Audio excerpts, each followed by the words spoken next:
Alcoholics Anonymous is a fellowship of people who share their experience, strength and hope with each other that they may solve their common problem and help others to recover from alcoholism. The only requirement for AA membership is a desire to stop drinking. There are no dues or fees for AA membership. We are self-supporting through our own contributions. AA is not allied with any sect, denomination, politics, organisation or institution. It does not wish to engage in any controversy, neither endorses nor opposes any causes. Our primary purpose is to stay sober and help other alcoholics achieve sobriety. Today, our speakers are Emma, Mark and Judy, and they'll be sharing on their experience, strength and hope. Hi, I'm Emma and I'm an alcoholic. I think I knew from a very early age that I was an alcoholic, but I really fought it. My very first experience with alcohol, I was 11 and I drank to blackout, and I was off school for a week, incredibly ill. But I guess a little bit of backstory. I was adopted at birth, and I was adopted into a family, a good family, in inverted commas. My parents were sort of pillars of society, very middle class. But there was a lot of dysfunction, and my parents separated when I was 5, and I grew up with my mother. And she was an amazingly strong woman, and, I have a lot of love for her. However, I think, through the dysfunction, through the trauma and the grief, I always found ways to soothe my pain. And that started with lollies, and it progressed. And when I discovered alcohol, it was just incredible to me. It changed me. I became the person that I thought my friends wanted me to be. I felt a sense of belonging. It just gave me confidence, and it blocked everything out, and it numbed the pain. Throughout school, I really took to alcohol like a duck to water, and I remember being sent home from my 7th form leaving do just prior to giving a speech. I was a prefect, very much under the influence, and I brought great shame to my family when the principal, who was a nun, brought me home. And, I came from a good Catholic family. I didn't deal with stress very well. I now know that, having been diagnosed later in life with ADHD, but alcohol was a way to cope with my dysfunction. And I married very early. I was 22 when I got married to a man that was 11 years older than me, and I became the major breadwinner, or the main breadwinner. I just took on that responsibility and the stressors that came with it. He struggled to hold down jobs, and we had children, and beautiful children. However, they had their own needs and illnesses, and I really struggled. I guess that's a key word here. On the outside, I wanted to look like I had it all together. I was on every school committee. I coached the girls' netball teams, full-time job, keeping up with the Joneses. Life was, I coped, and from the outside, it probably looked like I coped.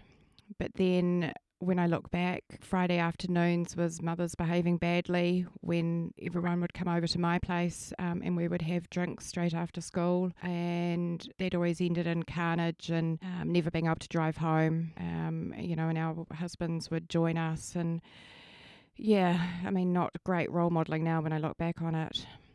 I went to my first AA meeting in my 20s. My drinking had become unacceptable to other people. I did it to appease my husband, but I kind of justified it with, well, that was a 30th birthday, or that was a one-off event, and gosh, everyone lets their hair down, and, you would too if you sort of were living under the stress that I was living, but they just became far more frequent. I didn't commit to AA. I just went along to tick boxes. But then over the years, I ruined weddings and family events. My marriage was disintegrating. But deep down, I just didn't like the person I'd become. When I drank alcohol, I became quite nasty verbally. It was always everyone else's fault. I now see that I couldn't just articulate how I was feeling sober. I needed alcohol to give me confidence, but I just took it to another level. My mother still doesn't like answering the telephone after 8 o'clock at night, because I would often ring once I'd had a few too many wines and just abuse her, and I'm mortified now, and I couldn't remember half the things that I said.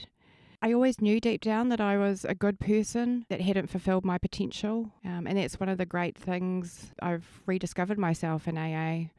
I had a couple of detoxes over the years, took myself off to fancy pants rehabs overseas, blew my kids' inheritance, but I could never sustain more than a few months of sobriety because something stressful would come up and I would resort to my old coping mechanism of alcohol.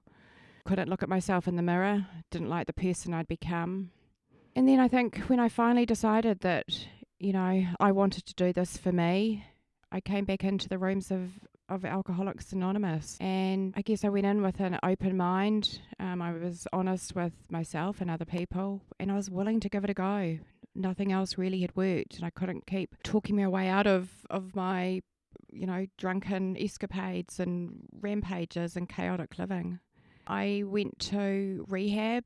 I couldn't do it on my own. I was dependent on alcohol physically, and that mental obsession, if I didn't have a drink in my hand, it was in my head. I was planning where the next one was coming from or getting rid of the ones from last night.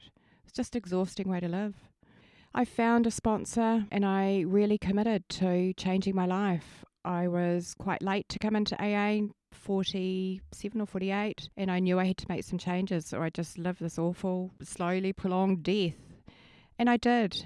And I had a wonderful woman that taught me through the steps. I went to a meeting a day for 2 years. I needed to do that. I know other people have different stories. And I just threw myself into it.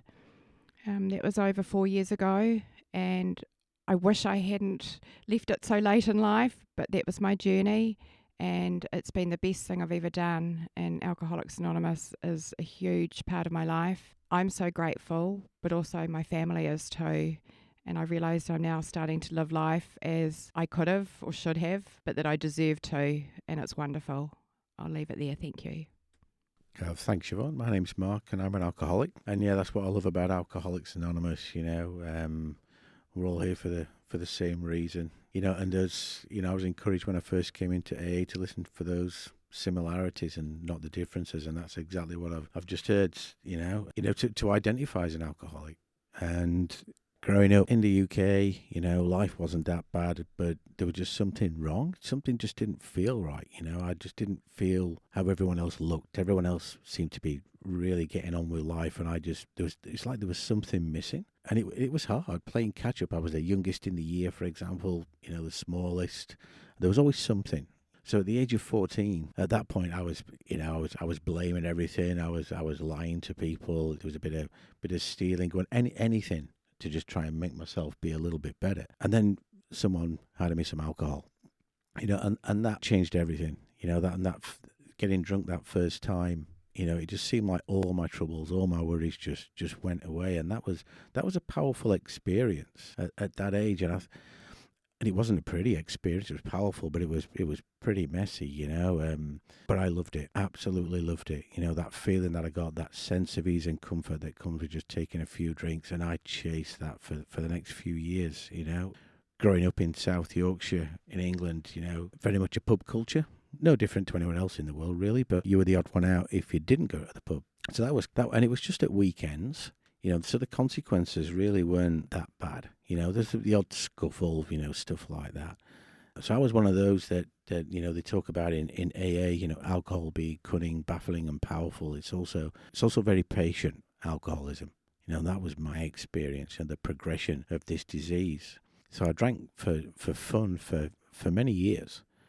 That was in the UK, and then found myself travelling a bit more and found myself in the other Southern Hemisphere. And I don't blame alcoholism on New Zealand or Australia or the Southern Hemisphere by any means, but But all of a sudden there was this world opened up to me. Drinking at home, going out to people's houses and drinking. It wasn't just a pub thing anymore. It was a real social thing, and I just felt like this is the best place in the world. That suited me down to the ground, not knowing that I was an alcoholic at that point. And at some point I crossed that line, Siobhan, and I started to drink to function. So it wasn't fun anymore, and I was drinking to function. Consequences started happening, missed invites, things like that. I couldn't just go out, have a couple and come home. There was preloading involved. There was, just real deceitful, getting into the hiding things, all those things that I hear now in the rooms of Alcoholics Anonymous that helped me identify. And so I knew what the problem was, but I still couldn't stop. The last couple of years of my drinking, it was pathetic, really. There was no sense of reality. There's just lived in a dream world, full of resentments, and that led to revenge. And the only way out of that was oblivion. And that was I just couldn't stop. I wanted to stop, but I just couldn't. And there was an intervention at that point. I got sent to a treatment centre, a detox in a treatment centre. I didn't want to be there. I got sent there. I didn't want to be there, so I didn't have any buy-in. It was a bit of a spin dry. That's how I like to call it, and I left that place sober, but I had no program, no plans, and no defence against that first drink. So coming out of that treatment centre, an alcoholic with untreated alcoholism, that's what I did. I went straight back to drinking. Didn't take very long at all. I was under the delusion that I could control it. This time it's going to be different. This time I've sobered up. This time it's going to be different. And it wasn't. Within 2 weeks, I was back to how I was, if not more.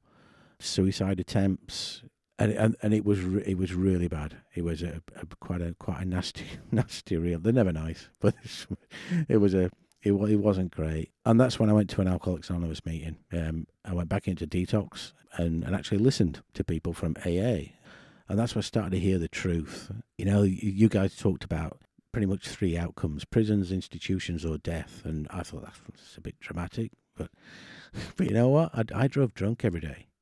If I'd have hit someone, I'd be in prison. Institutions, I was crazy. Just the delusion. And death, I'd already nearly took my own life. So I had brush-ins with others. So not dramatic, that's reality. And that's AA. They started to tell me the truth that alcohol is actually just a symptom. No, it's just part of it. No, it's alcoholism. I read the doctor's opinion, talked about that allergy, and then that obsession of the mind. And that obsession of the mind, I could so relate to that. Just such a strong obsession consumed every thought. If I wasn't drinking, I was thinking about drinking. And that's when I started to learn, to the program of action, that most of my problems were actually of my own making. And when I look back, that was so true. And listening to the people in AA, and they talked to this thing called surrender. They stopped fighting. And that's what I've been doing. I realised I was just fighting every single step of the way. So it required change. I had to change. If I carry on like this, there's only one thing going to happen, and I'm an alcoholic. I'm going to drink again. So I had to admit to my innermost self that I'm powerless over alcohol and trust the people in AA. Listening to the stories, we've got a book called The Big Book of Alcoholics Anonymous. It's full of all kinds of stuff that I could relate to, and then there's heaps of case studies in there. So, and I related to it all, really identified it with it. Steps 1, 2, and 3, we talk about honesty, open-mindedness, and willingness. So I had to get honest and change my way of thinking a little bit. My whole attitude and outlook upon life ended up changing, and have a willingness to actually do the program. And today I don't pulver over mouse shit anymore. That's what I used to do. I used to get really reactive, and now it's a case of pause and praying. Is in there again. It's a connection with a higher power, and it is a spiritual program. It's not religious, I thought it was, but it's not at all. And it's a better life today. Part of that is service, staying with service, and filling that void that alcohol left. And it's service, it's getting to meetings, meditation. That equals serenity, and all of that. And if you are listening to this, maybe you're sober curious, come along to a meeting. Sit down and talk to someone who's been there and been where you are, and there is a solution, and the solution for me was in the rooms of AA. Thanks for asking me to share, mate. Hi, I'm Judy. I'm an alcoholic, and it's great to be here today. I've loved listening to the other 2 sharers, and I hope you can get something out of my sharing as well. I came into these rooms a long time ago after many, many years of drinking. Yes, I started drinking in my teens, and before that I'd always felt that I didn't fit in. I can remember an experience when I was about 11 and my parents and my big sister all huddled together, and I was sitting on the outside looking at them thinking, why aren't I part of this? And I think that's how, my life carried on, always feeling different, not as good as, not part of, pretty lonely really. And drink was a solution. It was great. I was able to start going to parties because, the thought of a party without a drink was impossible. I didn't know what to say to anyone, how to behave. So, yes, I picked up drinking, I suppose. I can remember my first drunk was when I was 13, but I didn't drink seriously until, I suppose, when I was about 18. I met my husband-to-be then, and he was a big drinker, and our lives were centred around the pub. I can remember, we'd drive home in the evening and he'd have to stop the car and I'd open my car door to throw up. And then we'd get home and he'd start throwing up. And it was all pretty dire. I mean, alcoholism can be portrayed on the television. I mean, alcohol can be portrayed on the television as something that's rather glamorous and nice. But the reality was not nice with me. At least it was only physical in those days. It was later on, it was how it affected me mentally. So I can remember that I'm afraid I drank through both my pregnancies. I don't know how much fuss there was made in those days about drinking, not drinking when you're pregnant, or smoking. I did both of them when I was pregnant. I don't think I was drinking to excess at that stage, because alcohol's a strange thing. We talk about alcoholism and think about the drunk on the street in the dirty raincoat, but I functioned pretty well on alcohol until I think it was my second child was born, and my mother died a month before she was born, and then my daughter was seriously ill and had to be rushed into hospital. By the time she'd recovered and that episode was over, I'd gone into a deep depression, and the only thing that would help me was booze. And eventually I got sent to a psychiatrist, and I was given lots of medication and told not to drink. Nobody mentioned AA. I just knew I couldn't drink. So I went on to all this medication, and I took sleeping pills and tranquilizers and antidepressants, and that continued for a couple of years until I started feeling better. And then once I felt better, I thought, well, that's okay. I can start drinking again now. I'm okay. But my drinking didn't appear to be that bad because I was still taking all the pills as well. So I was never actually in the real world. I was either semi-drunk or drugged up. And, we talk about drugs as well, but prescription drugs can have just as bad an effect sometimes. I was certainly addicted to them. I would save up my tranquilizers and take a lot at a time just to feel better. So, yes, anyway, this continued. Yes,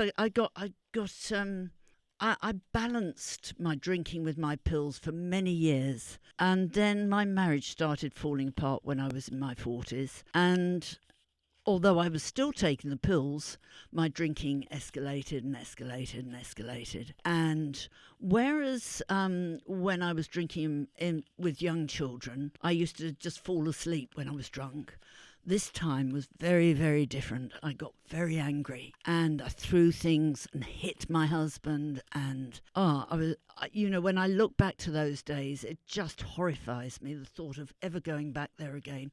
I could not stand to be that drunk again. In England, we used to talk about lace curtain drinkers, people who drank quietly behind their neck curtains and put on a brave show in public. I wasn't one of them. When I was drunk, I didn't care what I did. I humiliated myself totally. I can remember my husband going off to meet his girlfriend at the time. So I was standing in the middle of the road in my nightwear for all the world to see, trying to stop him leaving. Oh, it's just so cringe-making now. Anyway, the moment came when I had some clarity. My life was so desperate. I was having overdoses constantly until the doctor said to my son one day, "I'm not coming out this time, you'll have to take her to hospital." And I'd go in and have my stomach pumped once again. But yes, that moment of clarity came soon after, and I don't remember doing it, but I actually phoned AA. I mean, I can remember the conversation with my daughter beforehand, her saying, "Mother, I can't cope with you any longer." And I went and phoned AA and cannot remember the conversation at all, but I remember going back to her and saying, "I've just phoned AA." And she was so pleased. And the next day I was at an AA meeting. And boy, that'll be at the end of this month, 35 years ago. And I haven't had to have a drink since then. A lot of you won't relate to 35 years, but, it's one day at a time for all of us. And I still remember those early days. And I remember especially thinking, okay, well, I won't drink unless so-and-so happens. If somebody dies, then I'll drink. If my marriage ends, then I'll drink. And yet, a day at a time, I didn't pick up a drink. And as you can imagine, in 35 years, lots of things have happened, lots of tragedies, lots of joys, and all of them I've got through without having to pick up a drink. I've done a lot of service, I've done a lot of helping others, but mainly it comes down to just not picking up that first drink one day at a time. And we gradually get better and we make such wonderful relationships in the fellowship. I love the people in these rooms. And, I'm one of those people who's glad I drank enough to become an alcoholic and to have to join AA because it saved my life. And thank you all for listening to me. Thank you so much, Judy. That's all we have time for today. Amazing sharing, guys. So thank you to Emma, Mark and Judy for joining us in the studio today, and to all of you for listening. If you wish to speak to someone directly, please call 0800 AA Works, that's 0800 229 6757, or go to the AA website at aa.org.nz, where you can find a whole raft of information.